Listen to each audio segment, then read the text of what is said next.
परंपरागत रूप से भी जो हमारे हस्तशिल्पी और कारीगर थे, क्या स्थिति थी उनकी। आप तो इतने पुराने आदमी हैं, ग्राम स्वराज की चर्चा करते थे। ग्राम स्वराज प्रदेश के अंदर, ये ग्राम स्वराज जहां गांव हर एक चीज को लेके गांव के अंदर गांव अपनी योजनाएं बनाता था, गांव अपनी योजनाओं को लागू करता था, गांव अपने अंदर सारी व्यवस्थाओं को लागू करता था।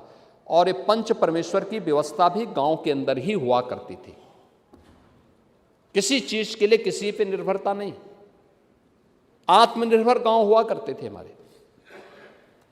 गांव के अंदर नाव भी होता था, गांव के अंदर कारपेंटर भी होता था, गांव के अंदर राजमिस्त्री भी होता था, गांव के अंदर हर प्रकार का व्यक्ति होता था। एक दूसरे पर सबकी व्यवस्था निर्भर होती थी और वह व्यवस्था संचालित होती थी, एक सिस्टम के साथ आगे बढ़ती थी। आत्मनिर्भरता के लक्ष्य को लेकर के एक सौहार्द भी था, संपन्नता भी थी, लोग अपने अनुसार उसको आगे बढ़ाते थे।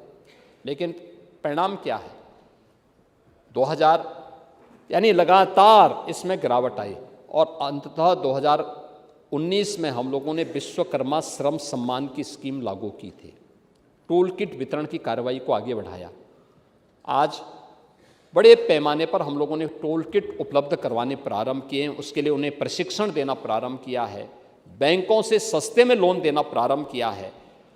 प्रदेश के ही युवाओं के लिए जो हम लोगों ने स्कीम लागू की, उस स्कीम के अंतर्गत ही ये सीएम युवा की वह योजना है जिस स्कीम के अंतर्गत मार्जिन मनी के साथ ही हम लोग मार्जिन मनी देने के साथ ही गारंटी मुक्त, ब्याज मुक्त, पहले चरण में 5 लाख रुपए का, दूसरे में 7.5 लाख का और तीसरे में 10 लाख रुपये तक का हम लोग उसको बैंक से लोन उपलब्ध करवा रहे हैं। और मुझे बताते हुए प्रसन्नता है कि अब तक प्रदेश के अंदर 1,10,000 से अधिक नौजवानों को सीएम युवा योजना के अंतर्गत हम लोगों ने बैंकों से ब्याज मुक्त और गारंटी मुक्त लोन उपलब्ध करवाने में मदद की है।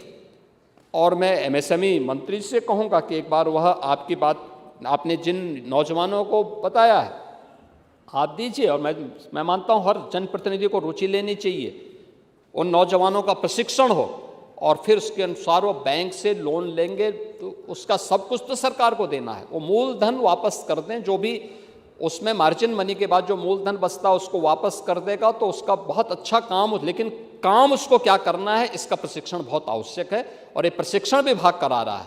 हर जनपद में हम उसकी व्यवस्था करा रहे हैं। ये चीज़ें भी आपको दिखानी पड़ेगी, इसको हम लोग इसको देखेंगे। लेकिन जो चीज़ें आपने यहाँ पे कही हैं, दूसरा है जो नीति आयोग देश के अंदर देश की नीतियों के निर्माण के लिए जो आदरणीय प्रधानमंत्री जी की अध्यक्षता में गठित जो नीति आयोग है, ये नीति आयोग ने देश के अंदर जो अपनी रिपोर्ट फिस्कल हेल्थ इंडेक्स 2025 में जो जारी की है, उसमें उत्तर प्रदेश को उन्होंने देश के अंदर फ्रंट रनर श्रेणी में रखा है। और उन्होंने कहा है कि व्यय की गुणवत्ता, पूंजीगत निवेश, ऋण स्थिरता और राजकोषीय अनुशासन के इन सभी मानकों पर राज्य को संतुलित और सुदृढ़ माना है। और सीएजी ने भी इस बात को माना है कि सुदृढ़ राजस्व स्थिति और संतुलित वित्तीय प्रबंधन उत्तर प्रदेश की उन्होंने सराहना की है। ये उत्तर प्रदेश की स्थिति है।